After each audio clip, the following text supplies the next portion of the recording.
ఇప్పటికీ తెలుగుదేశం అభిమానిగానే కొనసాగుతాను. వైఎస్ఆర్ పార్టీలోకి వెళ్ళటం అనేది అసలు అది నా ఊహ కూడా రాదండి. అసలు వచ్చి అడగల, కానీ రాకపోయినా కోటయ్య డబ్బు కట్టేసేసి రెన్యూల్ చేస్తాను. నేను వ్యక్తిగతంగా తెలుగుదేశం అభిమానిగానే కొనసాగుతాను. దాంట్లో రెండు రాజ్యాలు. చంద్రబాబు నాయుడు పట్ల నాకేమీ వ్యతిరేక భావం లేదు, ద్వేషభావం లేదు, కోపం లేదు. 4 కాలాల పాటు తెలుగుదేశం ఈ రాష్ట్రాన్ని పరిపాలించాలని, అతను ముఖ్యమంత్రిగా కొనసాగాలనే కోరిక, అవసరానికి మించి వేలకు వేల ఎకరాలు, లక్షల ఎకరాలు తీసుకుంటా ఉంటే మీరు కూడా ఆగ్రహానికి గురవుతారు. ఆలోచించుకోండి చంద్రబాబు నాయుడు. నువ్వు నేల మీద నడువు, గాలిలో విహరించమాక అంటాను. నేను మాట్లాడే దాంట్లో కానీ ఒక్క వాక్యం తప్పు ఉంది, ఇది అబద్ధం, ఇదిగో మీరు పెట్టిన ఈ ఫిగర్ ఏదైతే ఉందో ఈ అంకెలు ఇది తప్పు అని మీరు ఎవరన్నా చెప్పండి. నేను అసలు ఇదే కాదు ఏది మాట్లాడిక సాయంత్రం నోరు మూసి కూర్చుంటాను అన్నట్ట. ఏ పార్టీ అయినా అవునే బాబు, కానీ నీతిబద్ధమైనటువంటి రాజకీయం. నేను విన్నది ఒక మంచి మాట ఏంటంటే, ఉయ్యూరు మిర్రర్ ప్రేక్షకులకు నమస్కారం. పరిచయం అవసరం లేని రాజకీయ నాయకుడు ఒడ్డే శోభనాద్రిరావు గారు ఉన్న పరిస్థితుల మీద ఎంతో కొంత పోరాటం చేసి ఈ పార్టీలో కానీ అలాగే వ్యవస్థలో కానీ మార్పుల కోసం తన వంతు ప్రయత్నం చేస్తున్నారు. ఆయన అడిగి తెలుసుకుందాం. ఇప్పుడున్న రాజకీయ పరిస్థితులు ఏంటి, భవిష్యత్తులో తెలుగుదేశం పార్టీ ఎలా ఉండబోతుంది, అలాగే 2019లో ఏ పార్టీ అధికారంలోకి రాబోతుందనే విలువైన విషయాల్ని ఒడ్డే శోభనాద్రిరావు గారిని అడిగి తెలుసుకుందాం. సార్ నమస్కారం. చెప్పండి, ముందుగా మీరు అన్నగారి ఆశయాలను పూర్తిగా తీసుకుని పార్టీలోకి వచ్చారు. అప్పుడు పరిస్థితులకి ఇప్పుడున్న రాజకీయ పరిస్థితులకి మీరు ఏమైనా తేడా గమనించారు? అంటే వాస్తవానికి అన్నగారు ఎన్టీ రామారావు గారు 60 సంవత్సరాలు నిండిన తర్వాత తనకు ఆదరించి అభిమానించి సినీ రంగంలో కళారంగంలో మహోన్నతమైనటువంటి స్థానానికి చేర్చినటువంటి తెలుగు ప్రజానీకానికి రుణం తీర్చుకోవాలి అనేటటువంటి భావన అంతకుముందు ఈ రాష్ట్రంలో స్వాతంత్రం వచ్చినప్పటి నుంచి ముఖ్యమంత్రులు మారిన కాంగ్రెస్ పార్టీయే అధికారంలో కొనసాగుతూ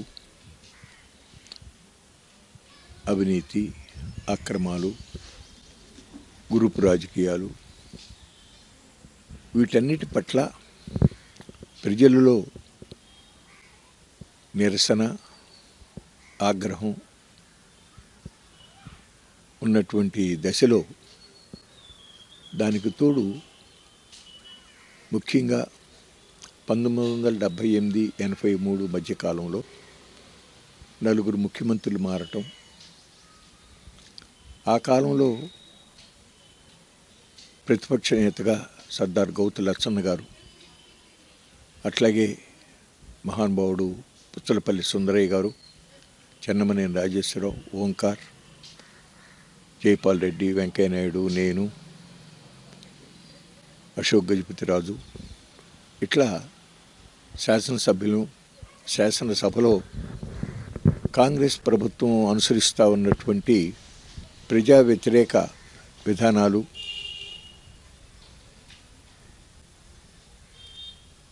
బాగా ప్రజలలోకి తీసుకువెళ్ళి, అలాగే ప్రత్యేకంగా రైతాంగ సమస్యల మీద కాంగ్రెస్ ప్రభుత్వం అనుసరిస్తూ ఉన్నటువంటి ధోరణి, వ్యవసాయ రంగానికి చేకూరుతూ ఉన్నటువంటి నష్టము, అఖిలపక్ష రైతు ఉద్యమం, విజయవాడలో లీలామహల్ సెంటర్లో పోలీసు కాల్పులు, గుర్రం గోవింద్ అనేటటువంటి ఒక కార్యకర్త చనిపోవడం, వీటన్నిటి పర్యవసానంగా ఆనాడు ప్రజలలో ఒక మార్పు కావాలి అని వాళ్ళు కోరుకుంటూ ఉన్నారు. ఆ దశలో ఎన్టీ రామారావు గారు తెలుగుదేశం పార్టీని స్థాపించి ఢిల్లీలో, దక్షిణాది అంటే కేవలం మద్రాసీలు, మద్రాసు రాష్ట్రం అనేటటువంటి భావన చాలా ఇది అవమానకరం. స్వాతంత్ర పోరాటంలో కానీ ఈ దేశ చరిత్రలో కానీ తెలుగు జాతికంటూ ఒక ప్రత్యేకమైన స్థానం ఉంది, తెలుగు పౌరుషాన్ని చూపాలి అనే అభిప్రాయంతో ఆయన తెలుగుదేశం పార్టీని పెట్టి ప్రజల్లోకి రావడం, 9 నెలల వ్యవధిలోనే తెలుగు ప్రజలు ఆయనకి అపూర్వమైనటువంటి రీతిలో పట్టం కట్టడం, ఆయన బాధ్యతలు స్వీకరించి కాంగ్రెస్ మర్చిపోయింది. మహాత్మా గాంధీ నేతృత్వంలో జరిగినటువంటి స్వాతంత్ర పోరాట కాలంలో పెద్ద పెద్ద పట్టణాలు నగరాలు కాదు, భారతదేశం గ్రామాలలో నివసిస్తూ ఉంది.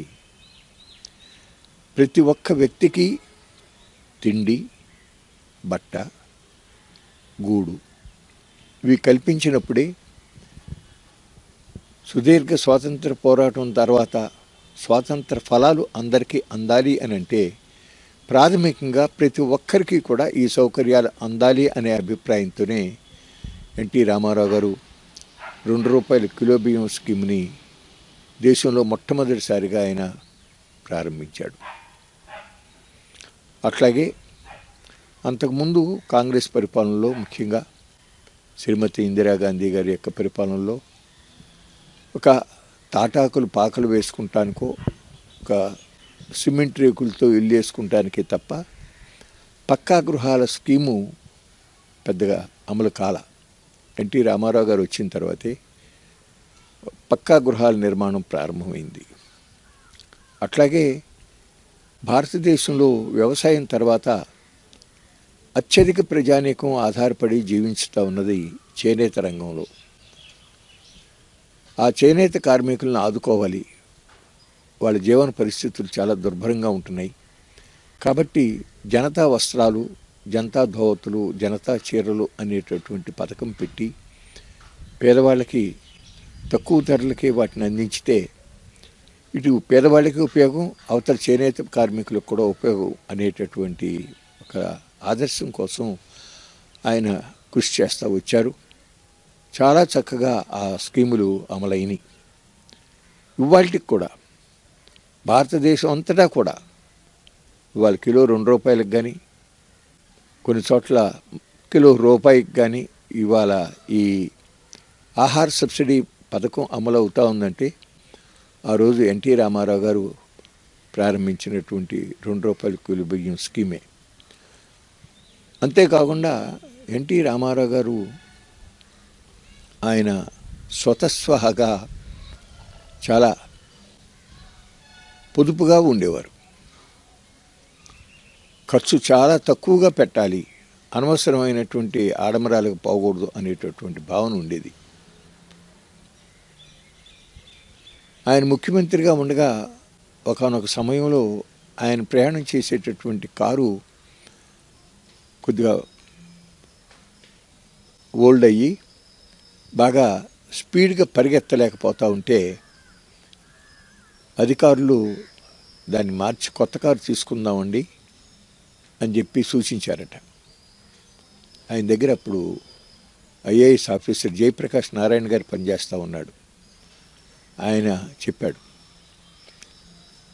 అడిగాడట, కొత్త కారు ఎంత అవుతుంది అని.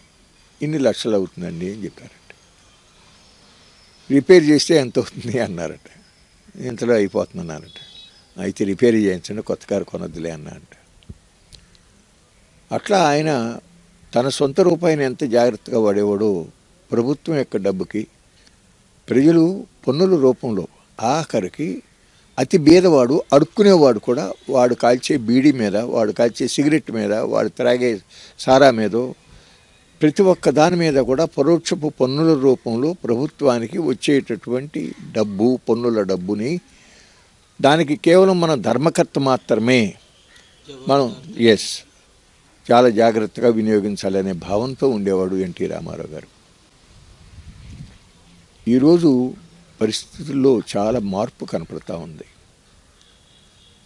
ఆర్థిక క్రమశిక్షణ చాలా లోపించింది. చంద్రబాబు నాయుడు గారు లోగడ కూడా దాదాపు 96 నుంచి ఆయన 2004 వరకు కూడా ముఖ్యమంత్రిగా కొనసాగారు. ఆ రోజుల్లో ఇప్పటికి మళ్ళీ అంత ఖర్చుదారీగా నడవల. ఢిల్లీ వెళ్ళినా, మద్రాసు వెళ్ళినా, హైదరాబాద్ నుంచి ఎక్కడికి వెళ్ళినా సాధారణంగా సర్వీస్ ఫ్లైట్లో వెళ్ళేవాడు. కాస్త ముందుగా బయలుదేరి ఎయిర్పోర్ట్కి వెళ్ళిపోయి విమానంలో వెళ్ళేవాడు. ఇవాళ ప్రతిరోజు కూడా special flight, special flight, special flight. విదేశాలు వెళ్ళినప్పుడు కూడా స్పెషల్ ఫ్లైటే వేసుకుని వెళ్ళినటువంటి పరిస్థితి జరిగింది. అట్లాగే హైదరాబాద్లో ఉండగా ముఖ్యమైనటువంటి సమావేశాలు జాతీయ స్థాయిలో జరుగుతూ ఉండేవి. పెద్ద పెద్ద సమావేశాలు చక్కగా జూబ్లీ హాల్లో జరుగుతూ ఉండేవి చాలా బ్రహ్మాండంగా. ఇవాళ అన్నీ ఏ కన్వెన్షనో లేకపోతే గేట్వే హోటల్లో లక్షలకు లక్షలు ఖర్చు చేసి చాలా ఆడంబరంగా జరుగుతూ ఉన్నాయి. అంతేకాకుండా అసలు సరైన ప్రణాళిక ఉంటలా. ఉదాహరణకి కృష్ణా పుష్కరాలకి బడ్జెట్లో కేటాయించింది 250 కోట్ల రూపాయలు. కానీ వాస్తవంగా ఖర్చు చేసింది దాదాపు 1200 కోట్లకు పైన ఉందని అంటున్నారు. ఇంతవరకు ప్రభుత్వం ప్రకటించట్లా. ఒక శ్వేతపత్రంలో కొత్త ప్రభుత్వం వచ్చిన తర్వాత 2014 ఎన్నికల తర్వాత హైదరాబాద్లో చీఫ్ మినిస్టర్ గారి రూముకి లోగడ ఉన్నాయే, కొత్త ఏం కాదు, దాంట్లోనే అభివృద్ధి కోసం అని చెప్పి సుందరీకరణ కోసం అని చెప్పి కోట్లు ఖర్చు పెట్టారు సెక్రటేరియట్లో బిల్డింగ్కి. అది కాకుండా లేక్ వ్యూ గెస్ట్ హౌస్లో క్యాంప్ ఆఫీస్ అనే పేరు మీదుగా అక్కడ ఎన్నో కోట్లు అక్కడ ఖర్చు పెట్టారు. 10 ఏళ్ళు హైదరాబాద్లో సెక్రటేరియట్ని మనం వాడుకునేటటువంటి అవకాశం ఉన్నప్పటికీ, అధికారం ఉన్నప్పటికీ కూడా మరి ఆ రోజు ఓటుకు నోటు కేసు, అట్లాగే ఆయనేమో టెలిఫోన్ ట్యాపింగ్ కేసు, ఈ రెండు కూడా చట్ట ప్రకారం చాలా సీరియస్ లోపాలు, తప్పులు. ఢిల్లీలోని పెద్దలు మీరు ఇద్దరు ఇట్లా కీచులాడుకుంటే ఇద్దరికీ నష్టమేనయా అని చెప్పి దాన్ని రాజీ చేశారని అందరికీ తెలిసిన విషయమే. ఆ రాజీలో భాగంగానే ఇక్కడికి అమరావతికి వచ్చేయాలి, బెజవాడ వచ్చేయాలి, ఇక్కడి నుంచే పరిపాలన చేయాలనే నిర్ణయం ఆ తర్వాత తీసుకున్న నిర్ణయం. ఎందుకంటే అంతకుముందు నుంచి చంద్రబాబు నాయుడు గారు జూబ్లీ హిల్స్లో ఆయన ఎమ్మెల్యేగా ఉన్నప్పుడు కేటాయించినటువంటి స్థలంలో ఇల్లు కట్టుకున్నారు. చక్కగా పెద్ద ఇల్లే, మంచిదే, అందులోనే ఉంటా వచ్చారు. అన్నేళ్ళ నుంచి అందులోనే ఉన్నారు ఆయన. 2014 దాకా కూడా అందులోనే ఉన్నాడు. మరి ఇక్కడ ఆంధ్రప్రదేశ్ ముఖ్యమంత్రి అయ్యారు. మరి ఇక్కడ ఒక బిల్డింగ్ కట్టుకోవచ్చు, అందులో ఉంటే కొడుకుంటాడు. కానీ ఆ ఉండదాన్ని పడగొట్టేసేసి ఇంకా పెద్ద స్థలంలో ఇంకా చాలా పెద్ద బిల్డింగ్ కడతా ఉన్నారు. ఎన్టీ రామారావు గారు ఆయన కొడుకులకు కట్టించారు. ఆయన మాత్రం ఆ హ్యాబిట్స్ ఇంట్లోనే చాలా కాలం ఆయన అందులోనే ఉన్నారు. ఈరోజు అనేక సందర్భాల్లో అవసరానికి మించి ఖర్చు పెడతా ఉన్నారు. కేంద్ర ప్రభుత్వం నుంచి సహకారం సరిగ్గా రావట్లా, విభజన చట్టంలో ఇచ్చిన హామీలు అమలు కావట్లా, మనకి రావాల్సిన నిధులు కూడా రావట్లా.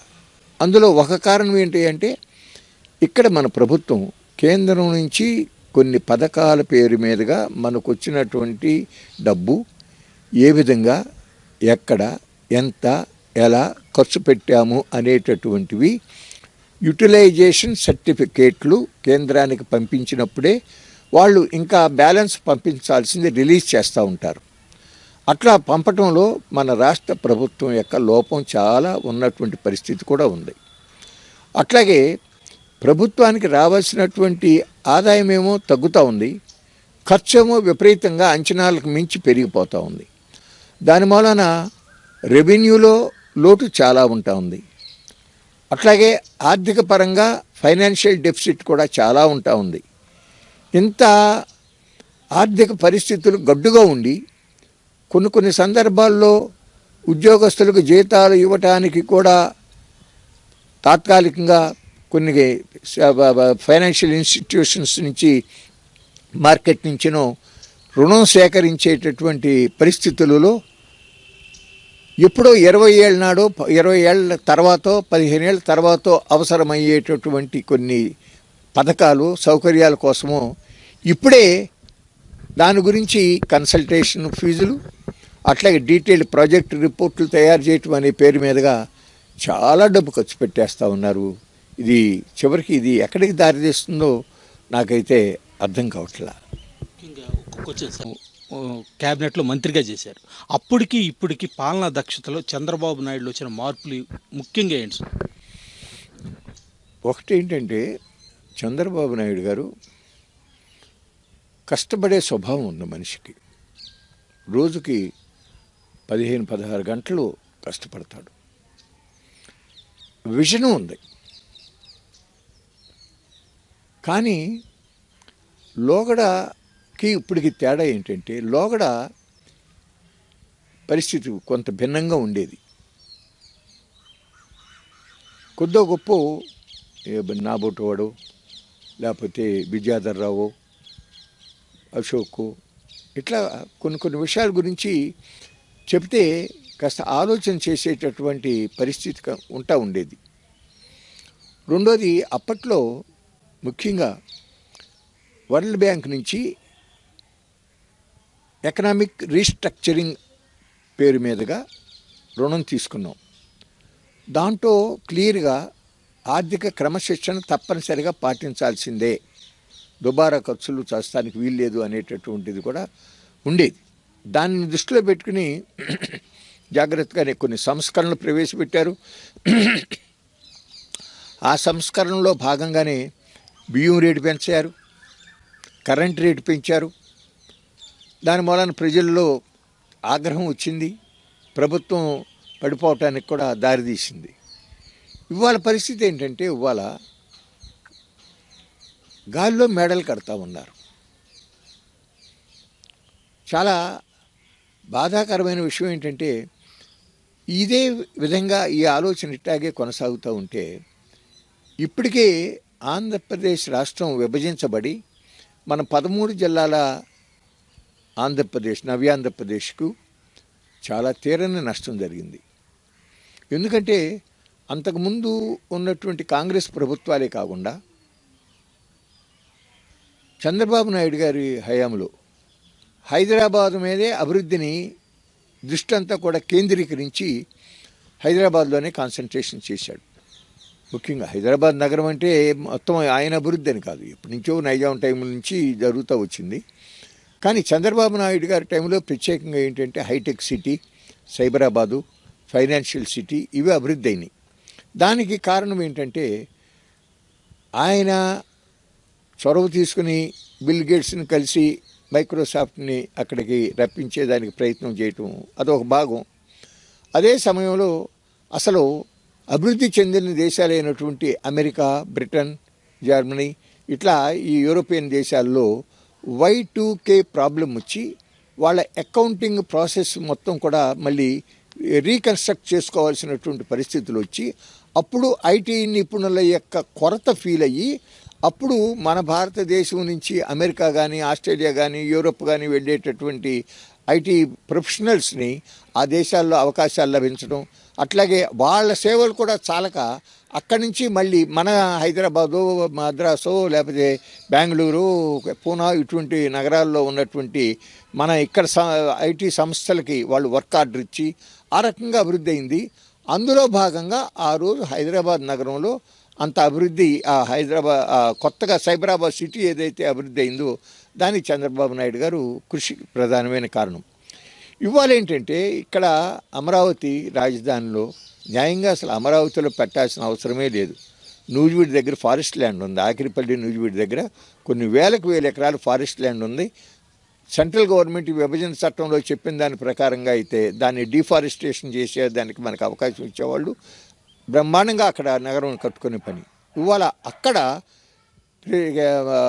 కృష్ణానదికి దక్షిణ పక్కన ఉంటే దానికి ఉత్తర పక్కన నది ఉంది కాబట్టి చాలా మంచిది.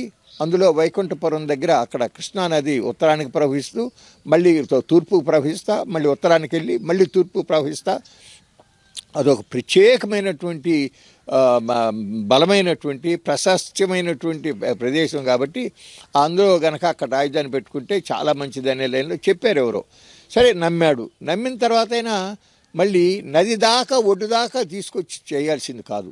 ఎందుకంటే అక్కడ మన కృష్ణా జిల్లాలో ఎడమ వైపునంటే మన ఇబ్రహీంపట్నం దగ్గర నుంచి జగ్గైపేట దాకా అటు పరిస్థితి వేరు, కుడి చేతిన పరిస్థితి వేరు. అటువైపున ఆ నేల అంత ఎత్తుగా లేక కృష్ణా నదే ప్రవహించింది.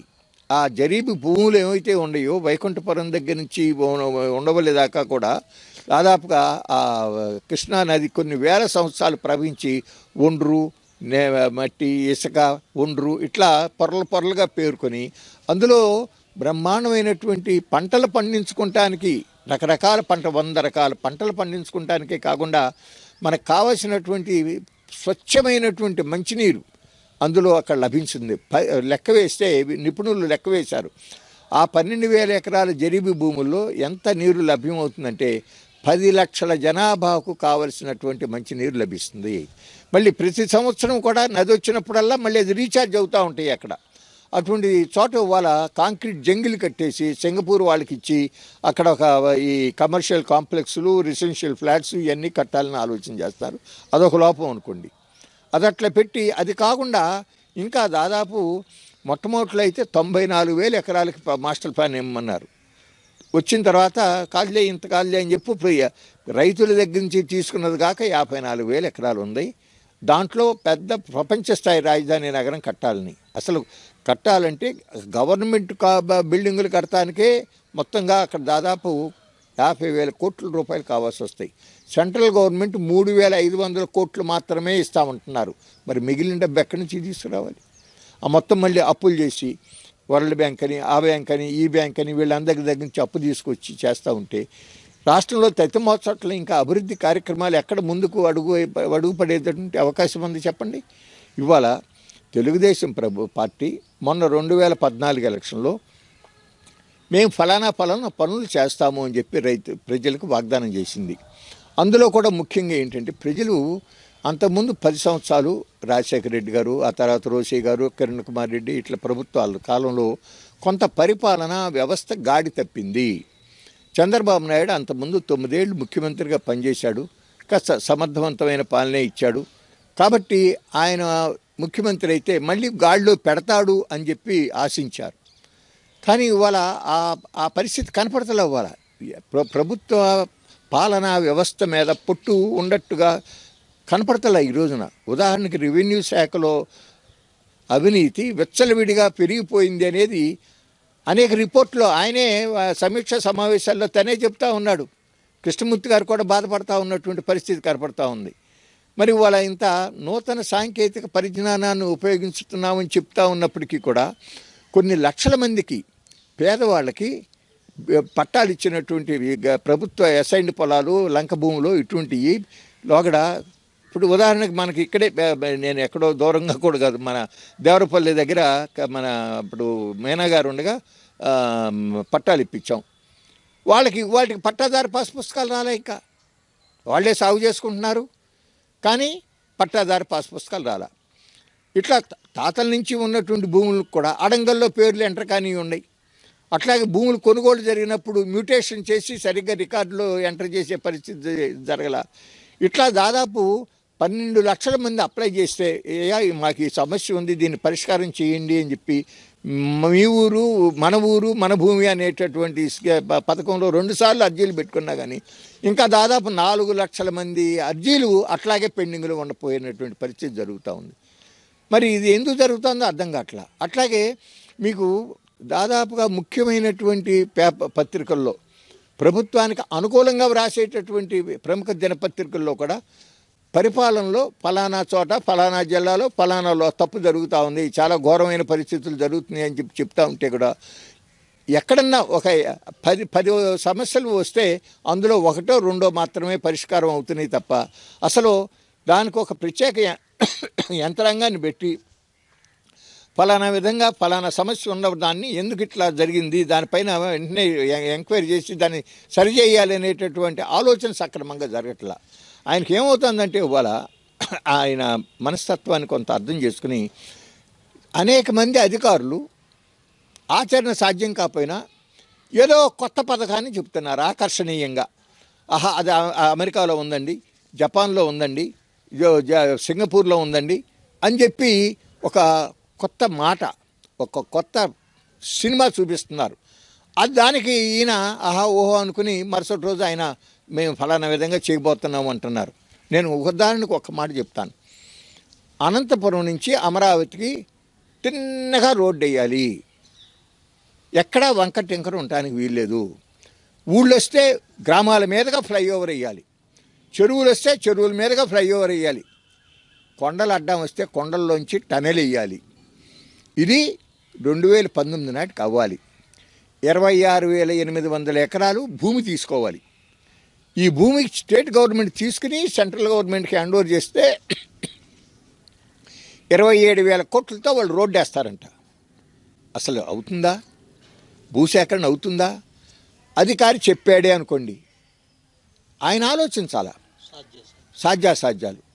ఎందుకంటే ఇప్పుడు మీకు అనంతపురం నుంచి అమరావతికి రావాలి, అనంతపురం నుంచి కర్నూలు దాకా నేషనల్ హైవే ఉంది, హైదరాబాద్ వెళ్ళే నేషనల్ హైవేలో భాగం అది. కర్నూలు నుంచి చిలకలూరిపేట వరకు స్టేట్ హైవే ఉంది. దాన్ని సెంట్రల్ గవర్నమెంట్కి నేషనల్ హైవే చేసేయమని అంటే గడ్కరీ గారు సంతోషంగా చేస్తాడు. చిలకలూరిపేట నుంచి గుంటూరు ఎట్టాగో నేషనల్ హైవే ఉంది కదా. అంటే రాష్ట్ర ప్రభుత్వం మీద ₹1 ఖర్చు లేకుండా జాతీయ రహదారి అవుతుంది. 1 గంట తేడా వస్తుంది. ఆయన 6 గంటల్లో రావాలంటాడు. 120-130 కిలోమీటర్ల వేగంలో రావాలి, 6 గంటల్లో వచ్చేయాలి. 1 గంట తేడా వస్తే ఏమైనా కొంపలు మునిగిపోతాయా చెప్పండి? అంటే దానికోసం అసలు అట్లాగే outer ring road, inner ring road ఒకటి, మళ్ళీ ఔటర్ రింగ్ రోడ్. ఈ ఔటర్ రింగ్ రోడ్కి మళ్ళీ బ్యారేజీకి దిగున ఇటు ఒక వంతెన రావాలంట, అటు ఎగువన అటు ఒక వంతెన రావాలంట. పెనమలూరు దగ్గరేమో బందర్ రోడ్ని ఒక ఇన్నర్ రింగ్ రోడ్ క్రాస్ చేస్తూ ఉంటుంది, మళ్ళీ నెప్పలి దగ్గర ఇంకొక ఔటర్ రింగ్ రోడ్ క్రాస్ చేస్తుందా? ఏం ఆలోచన చెప్పండి? అదే గుంటూరు, తెనాలి, రేపల్లె, అబినిగడ్డ, చల్లపల్లి, కూచిపూడి, పామర్రు, గుడివాడ ఉన్న రోడ్డు ఈ రోడ్డుని ఇప్పుడు నూజివీడు నుంచి హనుమాన్ జంక్షన్ నుంచి నూజివీడు వెళ్ళే రోడ్డు ఎడల్పు చేశారు కదా. బందరు, నూజివీడు, కల్లూరు రోడ్డుని ఎడల్పు చేశారు కదా. అట్లా చేసుకుంటే చాలు. దానికి 150 మీటర్ల వెడల్పున, అంటే మన ఇప్పుడు ఇది ఎంత అనుకుంటున్నారు? ఇది మన బందరు ఇది 200 అడుగులే. 200 అడుగులు అంటే 60 మీటర్లు. దానికి 150 మీటర్ల ఎడల్పున భూమి తీసుకోవాలంట, 8,000 ఎకరాలు. అంటే ఇవన్నీ కూడా ఏంటంటే తప్పు. నేను బాధపడేది అదే. ఇప్పుడు నాకు దాదాపు 2004 నుంచి క్రియాశీలక రాజకీయాల నుంచి విరమించా. ఆయన్నే కలిసి చెప్పా. చిన్న ప్రశ్న, కిందటి సంవత్సరం దాకా మీరు పార్టీ సభ్యత్వం తీసుకున్నారు, ఈ సంవత్సరం పార్టీ సభ్యత్వాన్ని రెన్యూల్ చేసుకోవాలి, ఎందు గురించి? కాదు, నన్ను అడగలేదు. నన్ను అడగకపోయినా నా స్నేహితుడు కోగంటి కోటయ్య సభ్యత్వం రెన్యూల్ చేయించాడంట. నా పేరున, మా మిస్సెస్ పేరున, అబ్బాయి పేరున, కోడల పేరున, అందరి మిమ్మల్ని అడగపోవటానికి కారణం ఏమో నాకు తెలీదు. అంటే ప్రత్యేకంగా ఏమన్నా మీకు సభ్యత్వం దాని బాధ్యత ఉండాలి, ఎవరో మన అడగల. కానీ ఇతనికి ఇప్పుడు నేను ఎన్నోసార్లు క్లియర్గా చెప్పా, నా చివరి శ్వాస వరకు తెలుగుదేశం అభిమానిగానే కొనసాగుతాను అని చెప్పి అతను రెన్యూ చేయించాడు. నాకు తెలియదు. మొన్న అతనే అన్నాడు మాట సందర్భంలో, ఏదో మా టాపిక్ వస్తే నేను చేయించాను సార్ అన్నాడు. అబ్బాయి తీసుకోలేదంటే నేను వద్దని కాదు, నా దగ్గరికి అసలు వచ్చి అడగల. కానీ రాకపోయినా కోటయ్య డబ్బు కట్టేసేసి రెన్యూల్ చేయించాడు. అది మరో ముఖ్యంగా దించడానికి కారణం రెండో కేంద్రం ప్రారంభమైంది. లక్ష్మీపార్వతి గారు ప్రభుత్వ దీంట్లో యాక్షన్ ఎక్కువ చేస్తున్నారు, దానివల్ల ఇబ్బందులు వస్తున్నాయని. ఇప్పుడు కనుక మనం చూసుకుంటే ఇప్పుడు కూడా అయ్యే ఆరోపణలు వస్తున్నాయి. ముఖ్యమంత్రి చంద్రబాబు నాయుడు గారి కుమారుడు లోకేష్ కూడా రెండో కేంద్రంగా ఏర్పడుతున్నాడు, పాలనలో జోస్యం చేసుకుంటున్నాడు. దీనివల్ల చంద్రబాబు నాయుడు హవా తగ్గటానికి కూడా కారణం. అందువల్లనే పాలన కూడా కొంచెం కుంటుపడుతుందనే విమర్శలు వస్తున్నాయి. దీనిపైన మీరేమంటారు? కిందసారి అంటే 99 నుంచి 2004 వరకు నేను కూడా ఆయన మంత్రివర్గంలో మంత్రిగా ఉన్నా. ఆ రోజు ఆ కాలంలో ప్రభుత్వం తీసుకున్న నిర్ణయాలలో అంటే ఐటీ పరిశ్రమలకి విప్రో కానీ, మైక్రోసాఫ్ట్ కానీ, టీసీఎస్ కానీ అనేక సంస్థలు వచ్చాయి, కొన్ని వందల సంస్థలు వచ్చినాయి. వాళ్ళందరికీ కూడా 5 ఎకరాలు, 10 ఎకరాలు, 15 ఎకరాలు, 20 ఎకరాలు ఇట్లా దాదాపు ఒక 1500 ఎకరాలలోనే ఎన్నో సంస్థలు వచ్చినాయి. సాధారణంగా ఆ రోజుల్లో అపసవ్యమైన నిర్ణయాలు జరగల. నాకు అర్థమైనంతవరకు ఒకటే ఒక నిర్ణయం, ఒక పొరపాటు, రెండు. ఒకటేంటంటే ఐఎంజీ అనే సంస్థ. ఐఎంజీ అనే సంస్థ అది ఎక్కడో అమెరికాలో ఫ్లోరిడాలో ఉంటుంది. అది స్పోర్ట్స్కు సంబంధించిన సంస్థ. దాన్ని ఏం చేశారంటే వీడు బిల్లీ రావు అని చెప్పి ఒక ఇద్దరు అన్నదమ్ములు, అహోబల్ రావు, ప్రభాకర్ రావు అని చెప్పి అంతకుముందు కుప్పం ప్రాజెక్టులో వాళ్ళు ఇజ్రాయెల్ టెక్నాలజీని తీసుకొచ్చి వ్యవహారం చేశారు. ఆ కనెక్షన్ ఉంది. ఆ కనెక్షన్ నుండి వాడు అప్పటికి ఈయన ఎలక్షన్లకి డిక్లేర్ చేయటము, ఎలక్షన్ కమిషన్ ఏమో కాదు ఏమంటే పెట్టలేము, కొద్దిగా ఆగాలంటాం. అప్పుడు కేర్ టేకర్ గవర్నమెంట్గా ఉన్నాం. ఆ టైంలో ఏం చేశారంటే ఈ ఐఎంజీ భారత్ అనే సంస్థకి 850 ఎకరాలు అలాట్ చేశారు. ఒక 400 ఎకరాలు గచ్చిబౌలి దగ్గర, సెంట్రల్ యూనివర్సిటీ దగ్గర 400 ఎకరాలు, ఎకరం 50,000 కాడికి వాడికి రిజిస్టర్ చేశారు గవర్నమెంట్. ఇంకొక 450 ఎకరాలు మామిడిపల్లి అనే విలేజ్ దగ్గర 25,000 కాడికి ఇవ్వాలనే ప్రయత్నం జరిగింది. ఇదేమో రిజిస్టర్ అయింది, అది ఇంకా రిజిస్టర్ కాల. అట్లాగే ఇంకా దాదాపు 7-8 స్టేడియంలు హైదరాబాద్లో కట్టారుగా అప్పుడు Afro Asian games, Asian games సందర్భంగా వాటి మెయింటెనెన్స్ కూడా బాలయోగి స్టేడియంతో సహా అతనికి ఇచ్చారు. అదొక పొరపాటు నిర్ణయం, అదొకటి. రెండోది ఏంటంటే ఎన్మార్ సంస్థకి ఇచ్చిన దాంట్లో అంటే ఇతను గవర్నమెంట్ సైడ్ నుంచి వాళ్ళకి ఒక కన్వెన్షన్ సెంటరు, గోల్ఫ్ కోర్సులు పెడతాము, అవి తప్పని నేను అన్ను. దాంట్లో రీజనబుల్గానే గవర్నమెంట్ కూడా రిటర్న్ వచ్చేటట్టుగా పెట్టారు. తర్వాత రాజశేఖర రెడ్డి గారు వచ్చిన తర్వాత దాన్ని బాగా డైల్యూట్ చేసేసి ప్రభుత్వానికి పెద్దగా ఆదాయం రాని పరిస్థితి చేశాడు. కాబట్టి ఒక ఐఎంజీ సంస్థకి చేసిందే పొరపాటు. కానీ ఇవాళ జరుగుతూ ఉండయి ఎన్నో పొరపాట్లు జరుగుతున్నాయి. ఇవాళ చాలా తప్పులు జరుగుతున్నాయి. అవి ప్రజలు చాలామందికి అసలు వాళ్ళకి జరుగుతూ ఉన్నాయి. ఉదాహరణకి నేను ఒకటి చెప్తాను. విశాఖపట్నంలో మధురవాడ అనేటటువంటి చోట ఏపీఐఐసి ల్యాండ్ ఉంది. దాంట్లో 50 ఎకరాలు కావాలని చెప్పి వాడు ఈ సెంట్రిక్ సొల్యూషన్స్ అనే సంస్థ, అది చిన్న సంస్థ, దాంట్లో కొద్దిమంది ఉద్యోగులు, ఇంకా అసలు అది షేర్లు లిస్ట్ కూడా అవ్వాల. అటువంటి సంస్థ 50 ఎకరాలు కావాలని అంది. అంటే కలెక్టరు ఎకరము 7,25,00,000 రూపాయలు విలువ చేస్తుందన్నాడు. ఎందుకంటే ఆ పక్కన అప్పటికే పెద్ద పెద్ద బిల్డింగులు, అపార్ట్మెంట్లు వచ్చేసి ఉన్నాయి. అక్కడి నుంచి సీసీఐలోకి వెళ్ళింది. అతను అదే చెప్పాడు. దానిపైన మళ్ళీ ఏపీ ల్యాండ్ మేనేజ్మెంట్ అథారిటీ అని ఒకటి ఉంటుంది, వాళ్ళకి వెళ్ళింది, వాళ్ళు అదే చెప్పారు. కానీ దాన్ని ఎకరం 50 లక్షల కాడికే 50 ఎకరాలు ఇచ్చేశారు. అంటే ప్రభుత్వానికి దాదాపుగా 300 కోట్ల రూపాయల నష్టం జరిగింది. మరి ఎందుకు చేశారు? దాని వెనకాల ఏదో బలమైనటువంటి ప్రాబల్యం ఏదో ఉండాలి. అట్లాగే ఇవాళ మీకు మన అమరావతిలో వెల్లూరు ఇన్స్టిట్యూట్ ఆఫ్ టెక్నాలజీ వాళ్ళు స్థలం కావాలంటున్నారు, 200 ఎకరాలు. అట్లాగే ఎస్ఆర్ఎం యూనివర్సిటీ వాళ్ళకు ఒక 200 ఎకరాలు. యూకే హెల్త్ కేర్ అనేటటువంటి సంస్థకు 150 ఎకరాలు. ఆ యూకే హెల్త్ కేర్ అనేటటువంటి సంస్థ వాడు భారతదేశంలో 11 రాష్ట్రాల్లో మేము పెడతాం, ఒక్కో చోట 1000 కోట్లు పెట్టుబడి పెడతామన్నారు. అర్థమైందా? 2 ఏళ్ళ నాడు 2014లో 2015లో చండీగఢ్లో అక్కడ వాళ్ళకి 23 ఎకరాలు కేటాయించారు. అర్థమైందా? చండీగఢ్లో 23 ఎకరాల్లోనే 1000 కోట్లతో హాస్పిటల్ పెడతానన్నాడు.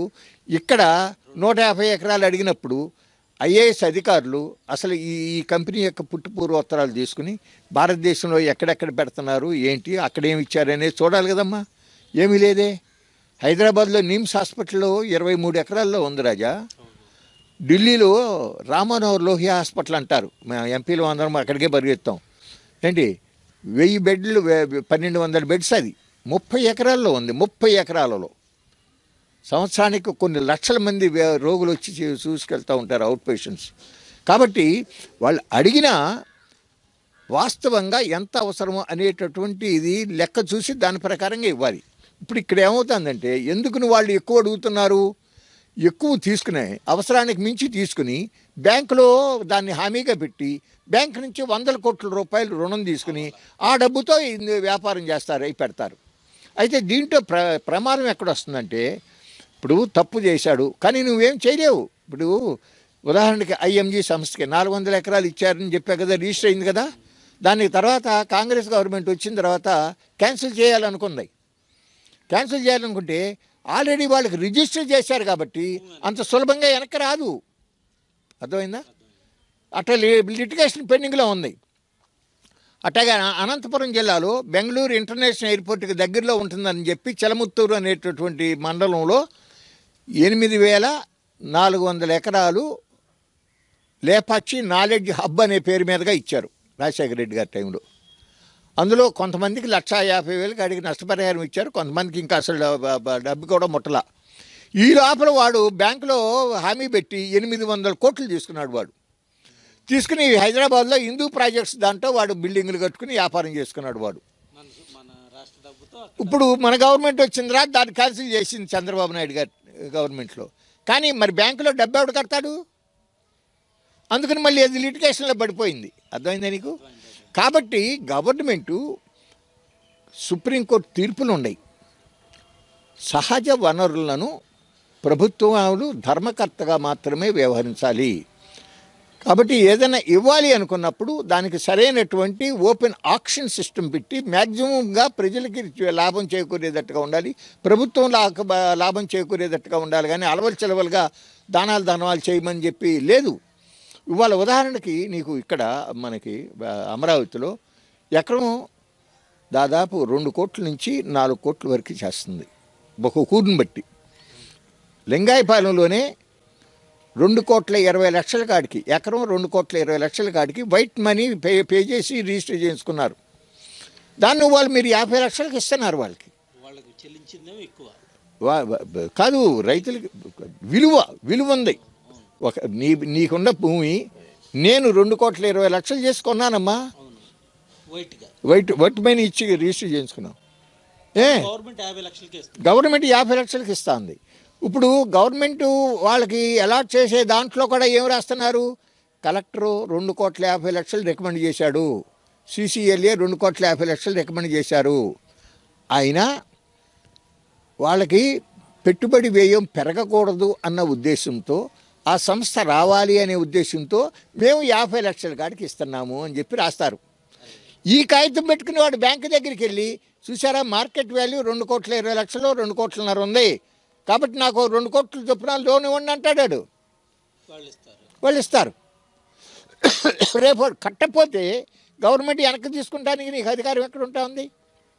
ఆ మధ్యన CRDA వాళ్ళు ఏమన్నారు, మేము 50 లక్షల కాడికే ఇస్తున్నాం కాబట్టి 50 లక్షలకు మించి బ్యాంకులో లోన్ ఇవ్వకూడదు అనేది పెట్టారు.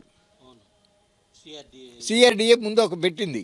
కానీ వాళ్ళు ఏమన్నారు, మీరు అట్టా పెడితే అట్టాగండి, మేము బోల్డ్ అంత పెట్టుబడి పెట్టాలి కదా, మాకు బ్యాంకుల్లో అంతకు మించి లోన్ ఇవ్వకపోతే మేమెట్టా పెట్టాలి, కాబట్టి అట్ట వద్దు, మాకు out right sale free hold పద్ధతి అంటారు. అర్థమైందా? అంటే వాళ్ళు 50 లక్షల కాడికి నువ్వు రిజిస్టర్ చేసేస్తావు మనం ఇక్కడ అమ్ముకున్నట్టుగానే. అర్థమైందా? ఇక దాంట్లో వాడు ఏదైనా చేసుకొని నువ్వు అడగడానికి లేదు. ఇప్పుడు 200 ఎకరాల్లో 100 ఎకరాల్లో పెట్టాడు, ఇంకా కొంత రియల్ ఎస్టేట్ చేస్తాడు, దాన్ని ఏమో క్వశ్చన్ చేయడానికి వీల్లేదు. ఆ రకంగా మాకు అధికారం ఉండాలంటారు వాళ్ళు. అర్థమైందా? మరి ఇస్తున్నారు కదా అంటున్నా. అంటే ఒక దశలో మొట్టమొదటిలోనే అసలు ఇంత భూమి ఎందుకు మీకు, మీరు వ్యాపారం చేస్తారంటే లేదు మేము వ్యాపారం చేయమని అన్నాడు ముఖ్యమంత్రి గారే. మరి వాళ్ళు వ్యాపారం చేస్తున్నారేంటి? ఇప్పుడు వ్యాపారం చేసే దాంట్లో ఏం జరుగుతుందో ఎవరికి తెలుసు? ఇప్పుడు రాజశేఖర రెడ్డి గారి టైంలో, ఇప్పుడు అతను మాతో పాటు ఫస్ట్ టైం 78 నుంచి ఎమ్మెల్యేగా ఉన్నాడు చంద్రబాబు నాయుడు గారికి. మళ్ళీనే మరి పిసిసి ప్రెసిడెంట్ చేశాడు, చాలా కాలం ఎంపీ చేశాడు, చాలా కాలం ఎమ్మెల్యే చేశాడు.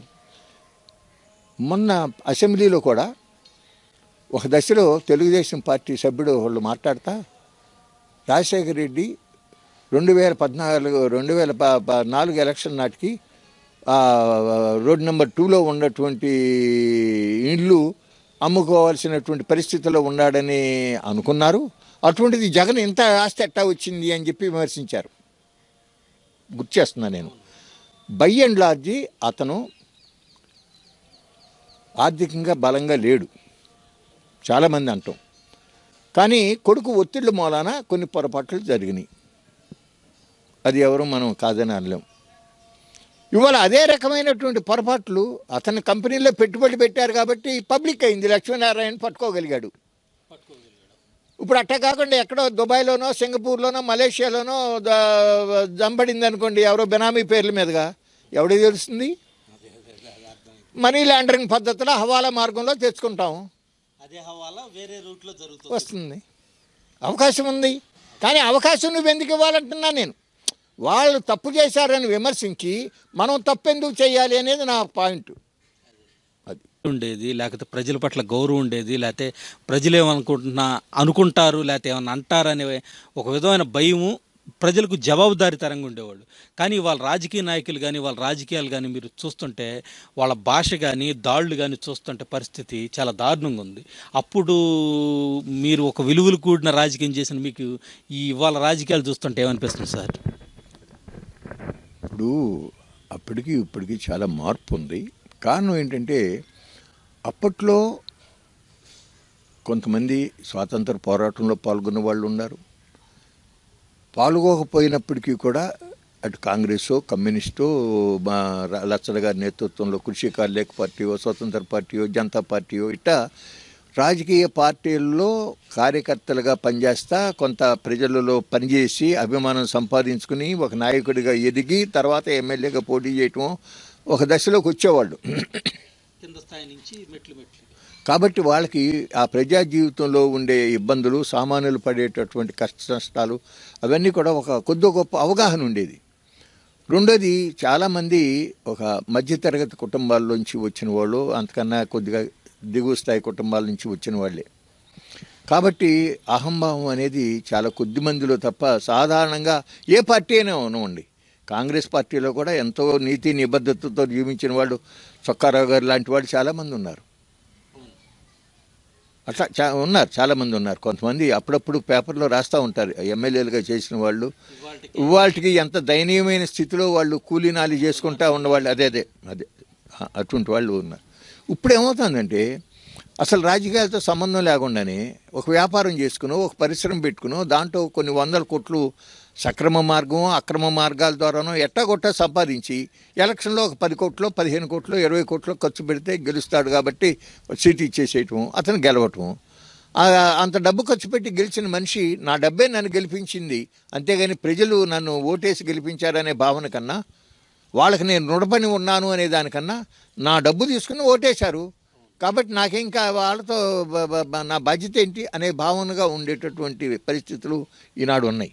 దాని మూలనే కొంత ప్రజా సమస్యలు పట్టించుకోకపోవటం, ప్రతి దాంట్లోనూ కూడా నేను తిరిగి ఖర్చు పెట్టిన దానిని ఏ విధంగా మళ్ళీ పూడ్చుకుని నెక్స్ట్ ఎలక్షన్కి నేను రెడీ అవ్వాలి అనే దృష్టితో ఆలోచన చేసే పరిస్థితులు కొనసాగుతూ ఉన్నాయి. ఇందాక మీరు అడిగిన ప్రశ్నకి అనుకుంటున్నారు చాలామంది. మరి ఇంకా నాకైతే నేను టచ్లో లేను కాబట్టి నాకు సరిగ్గా తెలియదు, కానీ ప్రజల్లో కొంత భావన ఉంది. ఆ భావన అంటే ఒక విధమైన రాచరిక పాలన, ఏంటి రాజు ఏది చెప్తే అది జరిగిపోవాలి, ప్రజలందరూ బానిసలుగా ఉండాలి. మీరు మొన్న మధ్య ఇక్కడ వివాదం కూడా చూసుంటారు, ఒక సామాన్యుడు కార్ నెంబర్ తెచ్చుకోలేని పరిస్థితిలో ఉన్నాడు ఇవాళ. అంటే ఆయన మీద కూడా మీరు చూసారు దాడి చేయటం. అంటే ఇలాంటి పరిస్థితులు వస్తే రేపు రాజకీయంగా ప్రజల పరిస్థితి ఏంటి? ఇలాంటి నాయకులు రావటం వలన రాజకీయంగా ఎలాంటి పరిస్థితులు మనం ఎదుర్కోవాల్సి వస్తుంది? అది అంటే నేను ఇప్పుడు మీ విజువల్ చూశాను, అట్లా జరిగి ఉండాల్సింది కాదు. ఇప్పుడు నేను ఆ మధ్యన నేను కారు తీసుకున్నా. 490 నంబర్ నాకు ఫస్ట్ టైం ఎమ్మెల్యేగా ఉన్నప్పటి నుంచి కూడా 490 నంబరు నాకు బాగా ఇష్టం. కృష్ణా జిల్లాలో ఎక్కడ అవకాశం ఉంది అని ముందుగా ఎంక్వైరీ చేసుకుని నందిగామలో అయితే దగ్గరలో ఉంది, అక్కడ స్కోప్ ఉందన్నారు. నాకు తెలిసిన డిటీసీ గారితో చెప్పించి ఆ డిటీసీ గారు అక్కడ ట్రాన్స్పోర్ట్ ఆఫీసర్తో చెప్పి ఎవరో వచ్చారు పోటీకి. వస్తే సౌమ్యంగా చెప్పి, బాబు పెద్ద ఆయన ఏదో అడిగాడు, మరి ఎప్పుడు లేనిది ఆయన రిక్వెస్ట్ చేశాడు, కాబట్టి మీరు దీనికి పోటీ రమ్మకండి, మీకు వేరే ఇంకో నెంబర్ ఏదైనా చెప్పండి అది ఇస్తామని సౌమ్యంగా చెప్పి నాకు ఆ నెంబర్ ఇచ్చారు. 50,000తో అయిపోయింది. కానీ ముందుగా తెలుసుకుని దాన్ని సౌమ్యమైన పద్ధతిలో చెప్పి చేయించుకోవాలి, కానీ భాష జాగ్రత్తగా ఉండాలి. అది పద్ధతి కాదు. అది ముఖ్యంగా ఏంటంటే ప్రజా జీవితంలో ఉన్నవాళ్ళు మరింత జాగ్రత్తగా, ఇప్పుడు ఒక చెయ్యి అంత దూరం వెళ్ళేదాన్ని వెనక్కి తీసుకోగలం, కానీ ఒక నోట్లోంచి ఒక పెదవి దాటి ఒక మాట ముందుకు వెళ్ళిపోయిందని మళ్ళీ లోపలికి పెట్టలేం కదా. ఇప్పుడు ఉన్న పరిస్థితిని బట్టి రానున్న రోజుల్లో తెలుగుదేశం పార్టీ పరిస్థితి ఎలా ఉంటుంది అనుకుంటున్నారు మీరు? చాలా కీలకమైన ప్రశ్న వేశావు రాజా. ఇప్పుడు ఏంటంటే ఇవాళ ప్రజలలో కొంత ఆశ నిరాశల మధ్య ఉన్నారు. అంటే చంద్రబాబు నాయుడు అరచేతిలో ఒక వైకుంఠం చూపిస్తున్నాడు. బెదవాళ్ళు మెట్రో రైలు ఇప్పటికి దాదాపు సంవత్సరంన్నర నుంచి అదే పని. అమరావతిలో ప్రపంచ స్థాయి రాజధాని, విశాఖపట్నంలో మెట్రో, బ్రహ్మాండంగా టూరిజం అభివృద్ధికి ఇన్ని వేల కోట్లు, ఇన్ని లక్షల కోట్లు పెట్టుబడులు వస్తాయి, ఇన్ని లక్షల ఉద్యోగాలు కల్పన జరుగుతుంది అని ఇట్లా చెప్తా ఉన్నారు. ప్రజా జీవితంలో పరిపాలన గురించి కానీ అవగాహన ఉన్నటువంటి వ్యక్తులకు ఈ చెప్పే మాటల్లో ఒక 10% ఏమైనా సాధ్యమవుతున్నావు, కానీ తతిమాది సాధ్యపడదు అనేది తెలుసు. ఇది అందులో ప్రస్తుతం మన రాష్ట్రం ఉన్నటువంటి క్లిష్టమైన ఆర్థిక పరిస్థితులలో ఇవి కొన్ని సాధ్యపడవు అని తెలుసు. చాలామందికి తెలియక వాళ్ళు ఇంకా భ్రమల్లో ఉంటారు. అదే సమయంలో వాళ్ళు ఊహించిన విధంగా పరిపాలనలో పాలనా వ్యవస్థ గాడిలో పళ్ళ. రెవెన్యూ డిపార్ట్మెంట్ అనేక డిపార్ట్మెంట్లు అదే పరిస్థితి ఈనాడు కనపడుతూ ఉంది. సామాన్య ప్రజలకి ఆ రోజున మనం ఎలక్షన్లో ఏమైనా వాగ్దానం చేశారు, 20 లీటర్ల మంచినీళ్ళు ₹2 ప్రతి గ్రామంలోనూ కూడా ప్రతి వ్యక్తికి అందేటట్టుగా చేస్తూ ఉన్నారు. ఇప్పటికి ఎక్కడో కొన్ని చోట్ల ఎవరన్నా దాతలు ముందుకు వచ్చిన చోట, లేకపోతే కొన్ని పంచాయతీల్లో ఆర్థికంగా బలంగా ఉండి వాళ్ళు కొంత స్థలమో బిల్డింగో కట్టించేస్తే దాంట్లో ఒక మిషన్ పెట్టో ఇట్టా చాలా కొద్ది చోట్లే వచ్చినాయి. కానీ ఇంకా కొన్ని వేల గ్రామాల్లో త్రాగటానికి మంచినీళ్ళు ఇబ్బంది పడుతున్నారు. అందులో మనకి మళ్ళీ ఈ కరువు ఒకటి తోడైంది. దాంతో నీకు రాయలసీమ జిల్లాలు కానీ, అటు నార్త్ కోస్టల్ ఆంధ్రలో జిల్లాలో ఉండి, ఇటు ప్రకాశం జిల్లాలో ఉన్నటువంటి ప్రాంతాలు కానీ అందరూ కూడా కొన్ని వేల గ్రామాల్లో ప్రజలు వాళ్ళు చాలా ఇబ్బంది పడుతూ ఉన్నారు. కిందసారి గవర్నమెంట్లో ఆ రోజు ఏం చేశాము, ఇంకుడు గుంటలు తవ్వాము, అట్లాగే కాంటూరు కందకాలు తవ్వాము, చెక్ డ్యాములు కట్టాము, చెరువుల్లో పుడికి తీసాము, రైతులను మట్టి దోలుకెళ్ళమన్నాము, ఎక్కువ నీళ్లు నిలిచేటట్టుగా అవకాశాలు కల్పించాం. ఇప్పుడేమో డబ్బు ఎక్కువగా తీసుకెళ్ళి ఇప్పుడు అవసరం అంటే ఇప్పుడు సరే పట్టిసీమ ప్రాజెక్టు పథకం తీసుకురావటం వలన కొంతవరకు కృష్ణా డెల్టా సేవ్ అయింది. ఓకే, రాజశేఖర రెడ్డి గారి టైంలోనే పోలవరం కుడి కాలువ పనులు 85% అయిపోయింది. కొద్దిగా మిగిలి ఉండేదాన్ని ఉన్న పట్టిసీమ దాన్ని అప్పుడు చేశారు. అట్లాగే ఎడమ కాలువ వైపున కూడా దాదాపు 80% పని అయిపోయి ఉంది. ఆ కాలువ పనులు అవి చేయకుండానే ఇప్పుడు మళ్ళీ పురుషోత్తంపట్నం అనేటటువంటి స్కీమ్ పెట్టారు. దాంట్లో మళ్ళీ వాళ్ళకి ఆ మెగా ఇంజనీరింగ్ కృష్ణారెడ్డి అనే ఆయనకు 1,600 కోట్లు మళ్ళీ దాంట్లో పెడుతున్నారు. అట్లా దానికి ఖర్చు పెడుతున్నారు. కానీ మరి అక్కడ వెలిగొండ టనెలు ఎప్పుడో చంద్రబాబు నాయుడు గారే దాన్ని శంకుస్థాపన చేశాడు. వెలిగొండ ప్రాజెక్టుకి 2006లో చంద్రబాబు నాయుడు గారే శంకుస్థాపన చేశాడు. మరి వాటికి ఇంకా దాని పని పూర్తి కాని పరిస్థితి, ఇంకా 2 ఏళ్ళు 3 ఏళ్ళకి కానీ అవ్వని పరిస్థితి కనపడుతూ ఉంది. అంటే మనం దేనికి ప్రాధాన్యత ఇవ్వాలి? మన దగ్గర ఉన్నట్టు ఇప్పుడు సపోజ్ రాజా, ఇప్పుడు నేను మా అమ్మాయి పెళ్లి చేయాలనుకున్నాను. నా దగ్గర 1 లక్ష 2 లక్షలు ఉంటే నేను ₹1 కోటి అప్పు తీసుకొస్తే నేను ఎట్టా తీర్చగలను? ఏదైనా ఇంకొక 1,50,000 తెచ్చుకుంటే గౌరవంగా నేను బయటపడతాను, కానీ లేకపోతే ఎట్లా? మీరు చెప్పిన పాలనా పరంగా సంబంధించి ఇక పార్టీ పరంగా చూస్తే గ్రూపులు ఒక్కొక్క నియోజకవర్గంలో 4-5 తయారైనవి, లేకపోతే క్రమశిక్షణ గల పార్టీగా చెప్పుకుంటున్న పార్టీ ఇప్పుడు అసలు క్రమశిక్షణే కనుమరుగయ్యే పరిస్థితి ఉంది. ఇవి కూడా వచ్చే ఎలక్షన్కి ప్రతిబంధకాలుగా మారనున్నాయంటారా? అంటే నేను అంత లోతుగా అంటే జనరల్గా నా ముందు నుంచి కూడా ఫస్ట్ టైం ఉయ్యూరులో ఎమ్మెల్యేగా ఉన్నప్పుడు కానీ, తర్వాత ఎంపీగా కానీ, మినిస్టర్గా ఉన్నా, ఎక్కడున్నా, ఢిల్లీలో ఉన్నా, ప్రజా సమస్యల విషయంలో ఈ పార్టీ ఆ పార్టీ అని పట్టించుకోకుండా చేసేవాళ్ళం. ఈ గ్రూపులను ఎంకరేజ్ చేయాలనే తత్వం ఉండేది కాదు. ఇప్పుడు నేను ఉయ్యూరు ఎమ్మెల్యేగా ఉండగానే ఆ రోజు బాబురావు గారికి ఇష్టం లేకపోయినా, ఆయన ఇంజనీరింగ్ పాస్ అయిన మనిషి, మంచి వ్యక్తి, సాధు స్వభావం ఉన్న మనిషి, ఇటువంటి కొంతకాలం ఉద్యోగం కూడా చేశాడు కాబట్టి ఇటువంటి వ్యక్తి సర్పంచ్గా ఉంటే మన ఉయ్యూరు పట్టణం అభివృద్ధి అవుతుందనే ఉద్దేశం. మీకు ఒకరోజు మీకు టికెట్ కేటాయించి వెంబటే బాబురావు గారికి మారిస్తే ఆ కార్యకర్తలను తీసుకెళ్ళి మీరు నామినేషన్ వేయించారు హుందాగా. అయితే ఆ పరిస్థితులు వాళ్ళు గ్రూపు తగాదాలు ఎక్కువైపోయి ఒక కార్యకర్త కూడా ఏ నాయకుడి దగ్గరికి వెళ్తే ఇంకొక నాయకుడు కోపం వస్తుందనే పరిస్థితి వాళ్ళు ఉంది. ఇది ఏమన్నా ఎలక్షన్కి ప్రతిపాదకంగా అది దానితో పాటు రాజా, నువ్వు చెప్పిన ఆ పాయింట్తో పాటు ఏంటంటే వాళ్ళు ఏం జరుగుతుందంటే, ఇప్పుడు కాంగ్రెస్ ప్రభుత్వం 10 ఏళ్ళు పరిపాలించింది. తెలుగుదేశం కార్యకర్తలు ఆ రోజుల్లో చాలా ఇబ్బందులకు గురయ్యారు, కేసులు ఎదుర్కొంటున్నారు, ఎక్కడన్నా కొన్ని చోట్ల తగాదాలు కూడా జరిగినాయి. కాబట్టి మొన్న 2014 ఎలక్షన్లో తెలుగుదేశం కార్యకర్తలు హృదయపూర్వకంగా ఒక కసితో పనిచేశారు. ఇప్పుడు 2 సంవత్సరాలు 8 మాసాలు అవుతుంది. ఎన్నో నామినేటెడ్ పోస్టులు ఉంటాయి గ్రామ స్థాయిలో, ఒక దేవాలయం కమిటీల దగ్గర నుంచి మార్కెట్ కమిటీలు అవని, షుగర్ కేన్ డెవలప్మెంట్ కౌన్సిల్ అవని, ఇంకోటవని ప్రభుత్వం అన్న తర్వాత కొన్ని వందల కమిటీలు వేసుకునే అవకాశం వస్తుంది. ఇప్పటికీ కొన్ని 2వ టర్మ్ కూడా అయిపోయేటానికి స్కోప్ ఉండే కమిటీలు కొన్ని ఉన్నాయి. 1 టర్మ్ అయిపోయి 2వ టర్మ్ చేసుకునే దానికి కావాల్సినటువంటి అవకాశం ఉండేటటువంటి పరిస్థితులు ఉంటాయి. ఇవాళ ఏమీ పట్టించుకోవట్లే అసలు. ఇప్పుడు కార్యకర్తలు నిరుత్సాహానికి గురవుతున్నారు. దానికి తోడు ఇంకొక కొత్త ఫినామినా ఏంటంటే, ఇదివరకు లేనిది ఇప్పుడు కొత్తగా తెలుగుదేశం పార్టీకి ప్రభుత్వాన్ని చక్కగా నిర్దిష్టంగా ప్రశాంతంగా ఒక సుస్థిరమైన ప్రభుత్వాన్ని ఇవ్వగలిగిన మెజార్టీ ఉన్నప్పటికీ కూడా కాంగ్రెస్ వైఎస్ఆర్ పార్టీలోంచి ఎమ్మెల్యేలని, ఎమ్మెల్సీలని ఆకర్షించడము, తీసుకోవటము, అట్లాగే కొంతమంది నాయకులను తీసుకోవటం, ఇది కూడా ఏమవుతుందంటే ముందు నుంచి పార్టీలో త్యాగాలు చేసిన వాళ్ళు, కష్టపడిన వాళ్ళు, డబ్బులు ఖర్చు పెట్టుకున్న వాళ్ళు, తలకాయలు పగలగొట్టించుకున్న వాళ్ళకు ఇది కోపం తెప్పిస్తూ ఉంది. ఇవాళ అధికారం పైన నాయకులు ఉన్నారు కాబట్టి బయటికి వ్యక్తం చేయకపోవచ్చు, కానీ అరే మేము ఇన్ని సంవత్సరాల నుంచి పార్టీని అంటిపెట్టుకుని ఉంటే కొత్తగా వచ్చినాడిని నా భుజాల మీద ఎక్కిస్తున్నాడు ఏంటి అనేటటువంటి భావన, నాకన్నా ఎక్కువ ప్రాధాన్యత ఇస్తున్నారు అనేటటువంటి భావన ఎప్పుడైతే కార్యకర్తల్లో వచ్చిందో అతనిలో ఉండేటటువంటి ఆ స్పిరిటు, ఉత్సాహము, పట్టుదల కొద్దిగా డైల్యూట్ అయిపోతుంది. అది ఎన్నికల్లో కొంత ప్రభావం చూపించే అవకాశం ఉంటుంది. ఇప్పుడు అదేవిధంగా ఒక పక్క వైఎస్ఆర్సీపీ బలం పుంజుకుంటాం, రెండో పక్క జనసేన నేను పోటీ చేస్తానని రావటం, ఈ రెండింటి ప్రభావం వల్ల తెలుగుదేశం పార్టీ గడ్డు పరిస్థితి ఎదుర్కొనే అవకాశం ఉందని మీరు రాజకీయంగా అనుకుంటున్నారు?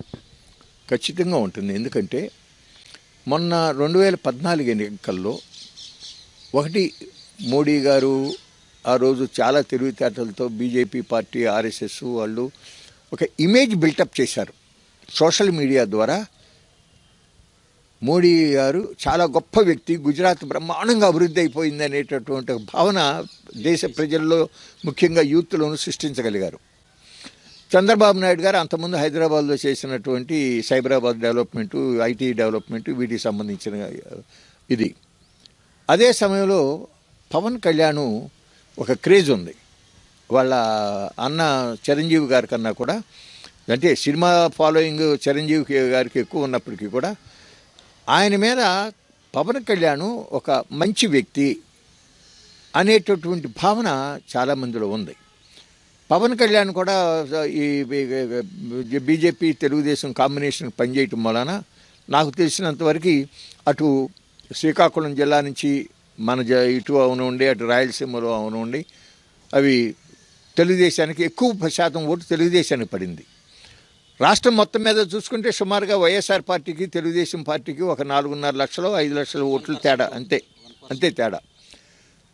ఈ పర్యాయము జనసేన పార్టీ పెట్టినప్పుడు ఖచ్చితంగా ఆ సామాజిక వర్గం కొంత విభేదించే మాట వాస్తవం. కాబట్టి కిందటిసారికి మళ్ళీ బండి సాగుతుంది అనుకుంటానికి వీల్లేదు. 3 పార్టీల మధ్యన తీవ్రమైనటువంటి పోటీ ఉండేటటువంటి పరిస్థితి ఉంటుందనేది నేను అనుకుంటున్నాను. ఇప్పుడు జనసేన అధినేత కూడా ఒకటి చెప్తున్నాడు, ఎలక్షన్ ముందు హామీ ఇచ్చేటప్పుడు ప్రజలకు అర్థమయ్యే రీతిలో మీకు రుణమాఫీ చేస్తాం అని చెప్పేస్తారు. ఎలక్షన్ అయింది, అధికారంలోకి రాగానే దానికి ఈ జీవో ప్రకారం ఇటు నుంచి అనేది ప్రజలకు అర్థమైన భాషలో చెప్తారు అని ఇప్పుడు రాజకీయం మీద ఒక విమర్శ చేస్తున్నారు. దీన్ని మీరు ఏ విధంగా చూస్తారు? విమర్శ ఉంది. ఇప్పుడు కొత్త ప్రభుత్వం ఏర్పడిన తర్వాత చంద్రబాబు నాయుడు గారు తొలి సంతకం చేసింది రైతు రుణమాఫీ మీద. అదే ఇప్పటికి ఇంకా శాంతం అమలు అవ్వలేదు కదా. ఇంకా 3వ విడతది ఇచ్చారు, ఇంకా 4వ విడత 5వ విడత ఇంకా ఇవ్వలే, అసలు రిలీజ్ చేయలే. ఈ లోపల ఏమవుతుంది, బ్యాంకుల్లో 50,000 రూపాయల లోపు వాళ్ళు వడ్డీని పడ్డారు. 50 నుంచి ₹1,00,000 వరకు మధ్యలో ఉన్న వాళ్ళకి వడ్డీ భారం ఎక్కువ పడతా ఉంది. అదే కాకుండా ఇప్పుడు నిరుద్యోగ సమస్య ఉంది. నిరుద్యోగ సమస్యకి ఊరికి ప్రతి నిరుద్యోగికి కూడా ఉద్యోగం వచ్చేవరకు ఒక 2,000 రూపాయలు నిరుద్యోగ భృతి ఇస్తామన్నారు. ఎక్కడ జరిగింది? అట్లాగే ఇప్పుడు రైతులకి పండించిన పంటకి అయ్యేటటువంటి ఉత్పత్తి వ్యయం మీద 50% కలిపి ఇవ్వాలి అని చెప్పి సోమనాథన్ కమిషన్ ఏదైతే రికమెండ్ చేసిందో అది మేము అమలు చేస్తాము అని చెప్పి అన్నారు. అది అమలు కావట్లా. అది కాకపోగా 5,000 కోట్లు ధరల స్థిరీకరణ నిధి ఏర్పాటు చేస్తాము, బ్రహ్మాండంగా రైతుల్ని అలవలసలుగా అమ్ముకోవాల్సిన అగత్యం లేకుండా మేము ఆదుకుంటాము అన్నారు. ఇప్పుడు టమాటాలు కానీ ఉల్లిపాయ కానీ అనేక పంటల విషయంలో ప్రభుత్వం యొక్క శ్రద్ధ ఎక్కడ కనపడుతుంది? ఉదాహరణ చెప్తా. ఇప్పుడు నేను ఉండగానే అప్పుడు రైతు బజార్ల వ్యవస్థ చంద్రబాబు నాయుడు గారు పెట్టారు. 90 రైతు బజార్లు ఉన్నాయి రాష్ట్రం మొత్తం మీద. మదనపల్లిలోనూ కర్నూలు ఏరియాలోనూ ఎక్కడో అనంతపురం జిల్లాలోనూ టమాటా బాగా పండికి చేతికొచ్చినప్పుడు ధర లేనప్పుడు అలవలసలుగా రైతుకైతే ధర లేదు, కానీ అదే నీకు ఉయ్యూరులోనో రాజమండ్రిలోనో బెదవాడలోనో ఇంకో చోట ధర ఉంటుంది కదా. కాబట్టి అక్కడ నువ్వు కొనుగోలు చేసేటటువంటి ఏర్పాటు చేసి అక్కడి నుంచి ఇక్కడికి రైతు బజార్లోకి బయటకొద్దు, రైతు బజార్లోకి పంపించి ఇక్కడ ఎట్లాగో ధర నిర్ణయిస్తున్నారు కదా. ప్రభుత్వానికి నష్టం రాదు, రైతుకి కాస్త సరైన ధర లభించింది, వినియోగదారుడికి కూడా సరసమైన ధరకి చేయొచ్చు కదా. అసలు నీకు చేయాలనే సంకల్పం ఏదది? రైతు విషయం వచ్చేటప్పటికి ఒక ఈగల్లాగా దోమల్లాగా కనపడుతున్నారే. పెద్ద పెద్ద పారిశ్రామికవేత్తలందరికీ కూడా 15 రోజుల్లో అన్ని రకాల అనుమతులు ఇచ్చేస్తామని అంటున్నారే. రండి అంటున్నారు. ఎంతమంది వస్తున్నారు అనుకున్నారు? ఈ ఎంఓయూలు 10 లక్షల కోట్లని రాస్తారు, కానీ అందులో జరిగేది ఎంత? ఇదివరకే చెప్పారు. ఆ పీసీపీఐఆర్ అనేది ఓఎన్జీసీ వాళ్ళు కాకినాడ దగ్గర రాజశేఖర రెడ్డి గారు గవర్నమెంట్ ఉండగా 35,000 ఎకరాలు సేకరించారు బాబు. ఆ రోజున కూడా 1,00,000 కోట్లు పెట్టుబడి పెడతా ఉన్నారు. జరగలా. చివరికి అది అలవలసలవలుగా కేవీరావు అనేవాడు కొట్టేశాడు ఆ భూమి. ఆడి దగ్గర నుంచినేమో మళ్ళీ జిఎంఆర్ తీసుకున్నాడు. అట్లా జరిగిపోయింది. వాళ్ళు జరుగుతూ ఉంది. అది అట్లా జరగకూడదనేది నా భావన. ఇప్పుడు నువ్వు సామాన్య ప్రజానీకానికి కావాల్సింది వాళ్ళ సమస్యలు ఏంటో అర్థం చేసుకుని అవి పరిష్కారానికి కృషి చేయి. నువ్వేమి అందరూ అమరావతి రాగలరా? అవసరం ఏముంది అసలు? MRO office, MDO office, police స్టేషన్తోనే 180 మంది ప్రజలకి అవసరం ఉంటుంది, అంతే కదా లోకల్గా. ఇంకా ఎక్కడన్నా కొద్దిమందికి జిల్లా హెడ్ క్వార్టర్స్కి వెళ్తారు, ఆర్డీఓ దగ్గరికి వెళ్తారు. 1% రాజధానికి వచ్చేవాళ్ళు, అంతే కదా. నువ్వు తెల్లాలేసిన కాడి నుంచి అమరావతి భజనే, అమరావతిలో అది చేస్తాం, అమరావతిలో ఇది చేస్తాం, బెదవాడలో ఇది చేస్తాం అని, అది కరెక్ట్ కాదు. అది ఇప్పుడు జనసేన కనుక పార్టీ సిద్ధాంతాలు నచ్చి వాళ్ళు రైతుల గురించి కానీ వాళ్ళ మీ విలువైన సలహాలు కావాలి అని చెప్పి కోరితే వాళ్ళకి ఏమైనా సహకరించే అవకాశం ఉందా? ఇప్పుడు మంచి చేస్తామంటే అంటే ఒకటి చెప్తున్నా, నేను వ్యక్తిగతంగా తెలుగుదేశం అభిమానిగానే కొనసాగుతాను, దాంట్లో 2 రాజీ లేదు. అదే సమయంలో అతను శోభనాద్రి గారు మీ సలహా ఏంటి, మీ అభిప్రాయం ఏంటి అని అడిగితే చెప్తాను, తప్పేమింది. ఆ మధ్యన వాళ్ళ ఎవరో ఉంటాడు, అతని దగ్గర పేరు ఏదో ఉంది, నా ఫోన్లో ఉంది, అడిగితే ఫలానా విధంగా మాట్లాడితే మంచిదయ్యా అని చెప్పా. ఇప్పుడు ఏదైనా రాజకీయాల్లో ఏ పార్టీ అయినా అవునే బాబు, కానీ నీతిబద్ధమైనటువంటి రాజకీయం చేయాలి. పవన్ కళ్యాణ్ గురించి నేను విన్నది ఒక మంచి మాట ఏంటంటే, వాళ్ళు ముగ్గురు అన్నదమ్ముల్లో మధ్య నాగబాబు ఒక సినిమా తీశాడంట, చిరంజీవి గారి అబ్బాయిని హీరోగా పెట్టి. ఆ సినిమా ఫెయిల్ అయింది. సినిమా డబ్బులు రాక ఇతను ఇబ్బంది పడతా ఉన్నప్పటికీ కూడా చిరంజీవి గారి ఫ్యామిలీ మెంబర్సు ఏంటి మా డబ్బు పంపించమేంటని చెప్పి బాగా ఒత్తిడి పెట్టినట్టున్నారు. ఇతని దగ్గరేమో ఇబ్బంది పడుతున్నాడు. ఆ విషయం తెలుసుకుని పవన్ కళ్యాణ్ తన ఇల్లు, తన పేరున ఉండే ఒక ఇల్లు అమ్మేసేసి అన్నయ్యకి ఇచ్చేసేయమని చెప్పి ఇచ్చాడని. అంటే ఆ పూర్వకంగా ఆ సంఘటనలో తెలిసేది ఏంటంటే అతనిలో ఉన్నటువంటి మానవీయ కోణం, ఒక మానవత్వం విలువలు. అట్లాగే రాజశేఖర రెడ్డి ఉన్నాడు అనుకో, కాంగ్రెస్ పార్టీయే, మేము ముందు నుంచి యాంటీ కాంగ్రెస్, ఆయనకు కూడా యాంటీయే. కానీ అతని గురించి వినే వాటిల్లో అతను కూడా హృదయం ఉన్న మనిషి. అతన్ని అభిమానించిన వాళ్ళు కానీ ఆ పార్టీ కార్యకర్తలు కానీ వెళ్ళి అడిగితే చాలా లిబరల్గా హెల్ప్ చేసేవాడంట. ఆర్థిక పరంగా సహాయం కూడా చాలా లిబరల్గా చేస్తూ ఉండేవాడట. కొన్ని విధానాల్లో మనం విభేదించవచ్చు, కానీ ఒక వ్యక్తిగా ఒక మానవ కోణంలో చూసినప్పుడు మనం మంచిని మంచి అనాలి, చెడుని చెడు అనాలి. ఆ కోణంలో పవన్ కళ్యాణ్ మీద కూడా నేను అనుకోవటమే కాదు, చాలామందికి అతని మీద ఒక సదభిప్రాయం ఉంది. ఇంకా అతనికి అనుభవం కొద్దిగా తక్కువ, మాట్లాడే దాంట్లో కొద్దిగా ఇంకా కొన్ని ఆవేశం వాటికి మార్పు చేసుకోవాలి. ఎన్టీ రామారావు గారు కూడా మరి ఆ రోజున ఎంత ఆవేశంగా మాట్లాడేవారు. ఆ మాట్లాడబట్టే జనం కూడా ఉర్రూతలు ఊగారు. కాకపోతే ఆయనకి ఏంటంటే తెలుగు భాష మీద బ్రహ్మాండమైన కమాండ్ ఉంది కాబట్టి మా శంకర సత్యాన్ని గారికి మళ్ళీ దుగ్గిరాల బలరామకృష్ణయ్య గారికి మళ్ళీ ఎన్టీ రామారావు గారి స్పీచెస్ కూడా జనంలో చొచ్చుపోయి వాటికి తెలుగుదేశం పార్టీకి బలం ఉందంటే ఎన్టీ రామారావు గారి పుణ్యే కదా బాబు. ప్రెస్ మీట్లో కూడా ఇందాక చెప్పానే, చివరి శ్వాస వారికి తెలుగుదేశం అభిమానిగానే కొనసాగుతాను. చంద్రబాబు నాయుడు పట్ల నాకేమీ వ్యతిరేక భావం లేదు, ద్వేషభావం లేదు, కోపం లేదు.